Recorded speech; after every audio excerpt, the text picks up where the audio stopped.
eto, lalong tumitindi.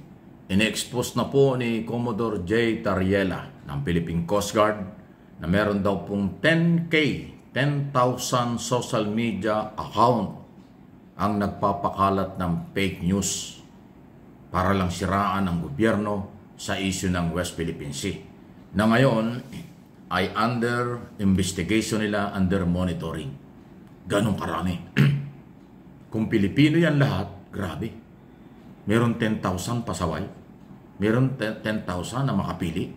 Meron 10,000 na mga social media account na pas pumapabor sa China kaysa Pilipino at Philippine government tungkol sa exclusive economic zone sa West Philippine Sea. Matindi po yan.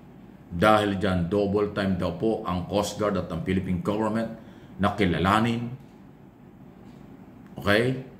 itong 10,000 social media account na ito, kung sino-sino itong mga taong ito, para panagutin sa pagsabotahe sa paninindigan ng Philippine government sa West Philippine Sea. Isipin mo, may ganun 10,000 na gumagamit ng social media account para siraan tayo. Aba, pagtataksil po yan. Malaking problema yan. Kaya tulungan natin ang ating mga otoridad. Actually, nanawagan na ang military at saka ang Coast Guard labanan ang fake news tungkol sa paninira sa gobyerno para sa paninindigan na ipaglaban ang West Philippine Sea. So, nagpapatunay ito dun sa di umano'y merong company na kasapakat ng Chinese government, ng Chinese embassy, para nga dito sa mga ganitong troll, social media, na sumisira sa kredibilidad at paninindigan ng Philippine government na atin ang West Philippine Sea. Nakakabahala po ito. Bakit mayroong ganyang Pilipino? Natural bayad yan. Natural may pera involved yan. Hindi yan gagawin ng tiway o thank you lang. Hindi yan gagawin ng walang pakinabang. So, merong 10,000 social media account o personality nagpapagamit sa napakaliit na pera. Ang balita ko wala pang 25,000 pesos is lang mga gaing iba dyan. O sabihin natin 50 mil isang buwan, napakaliit na pera nun. Para sirain nyo ang ating bansa.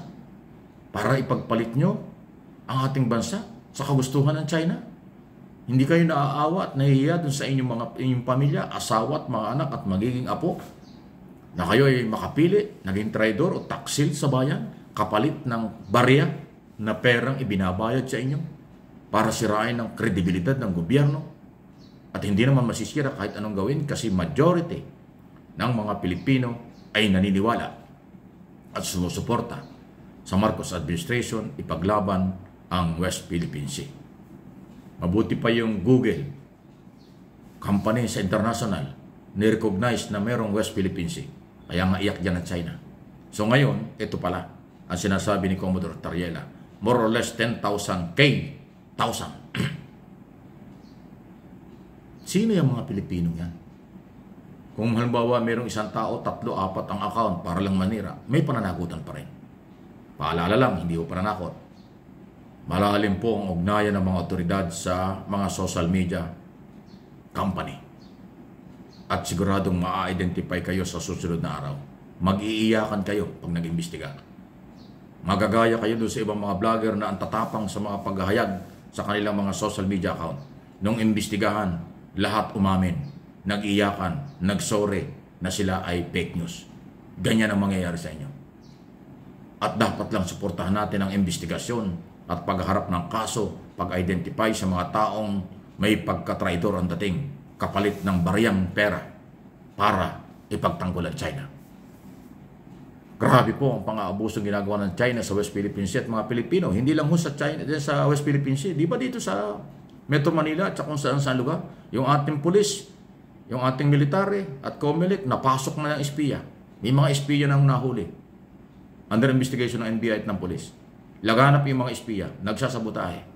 Tapos mayroon pang ganyan, 10,000 na Pilipinong social media account na sumisira. Asa naman ang puso at pagkatao nyo? Maawa kayo sa bayan. Okay? Any comment, reaksyon, malaya po kayo. Pangalawa, speaking of espiya pa rin. Eto na nga. Espiya na naman. Ayan to nga eh. Ito talaga yung matindi rito ng espiyang ito eh. Okay? Na tuloy-tuloy po ang paghahanap, paghahabol ng ating mga otoridad. Mayroon ng more or less, ayaw nating maunahan. Sabi ng mga otoridad, meron silang identify na grupo. Involved na naman Chinese national at may ibang Pilipino. Nandito lang sa Metro Manila. So ayaw ko na ibigay ang detalye. Subject kayo for investigation at monitoring, surveillance. Gumagana na po ang intelligence community for intelligence and counterintelligence para ma-identify sino-sino itong mga nag-iispiya na Pilipino, kasapakat ang mga Chinese national para sa lahat ng ginagawa ng military, Coast Guard at ng ating eleksyon, ng COMELEC. So mukhang may related din dito sa incoming election. Mangyari kasi parang gustong-gusto ng Chinese Embassy at ng Chinese government na may mga manalo or mga kasapakat o kakampi nila at naniniwala sa kanilang politiko ang gusto nilang manalo this coming election.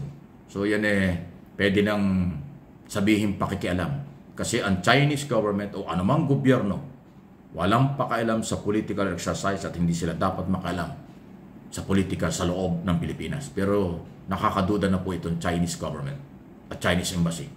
Under investigation na yan. Yung issue tungkol sa pakialam sa politika, under investigation na po ng National Security Council. Yung espiya ng mga Pilipino at Chinese, nasa kamay na ng NBI, intelligence community ng militar at police. Kaya malapit na rin silang ma-identify. Hindi sila titigil para sila mahuli o papanagutin. Dapat lang itong mga ginagawang ito. Kailangan po yan panagutan ng mga nasa sa likod nito. Okay? So, huwag kayong mabahala. Hindi po tumitigil ang gobyerno. Ang batas ay pinapairal under rule of law pa rin. At yun ang tama. Imbestigahan, pag may ebidensya, kasuhan, dalhin sa korte, ipakulong at korte ng bahala kung ano mangyayari sa kanila. Yan ang rule of law. Walang pang-aabuso. Hindi ho gagayahin at tutularan ng kasalukuyang gobyerno ang nakaraan na tukhang dito, tukhang doon. Wala. Kasi labag yan sa karapatang pantao.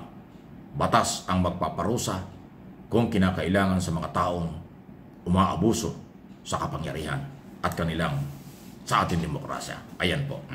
Kaya ang ating pong masasabi, tayo mga Pilipino, kung nakakakita tayo ng mga maling gawain ng ating kapitbahay o kaibigan, magsakripisyo na tayo, isumbong sa mga otoridad. Hindi naman po i-reveal ang inyong pangalan. Kung may kapitbahay kayo, kasama sa trabaho, kita nyo sa inyong mga lugar, sa komunidad na may mga something dyan, kalukuhan ng mga naggagawa, lalo kung dayuhan ito, kung sino man, kasapakat ng dayuhan, isumbong na ninyo kaagad para hindi na magtagumpay ang kanilang masamang gawain. Ang gobyerno ay magtatagumpay kung tutulungan ng taong bayan. Ang suporta ng taong bayan ay kailangan ng gobyerno. Kasi mas marami ang mamamayang Pilipino kaysa sa mga government official at mga tauhan para bantayan tayo. Although ang trabaho na ito serve and protect sa mamamayan, pero kailangan vice versa yan. Kailangan din bigyan din natin ng proteksyon ang ating mga otoridad at ang ating gobyerno kasi ang gobyerno ay mamamayang Pilipino. Please like and share ang video ito.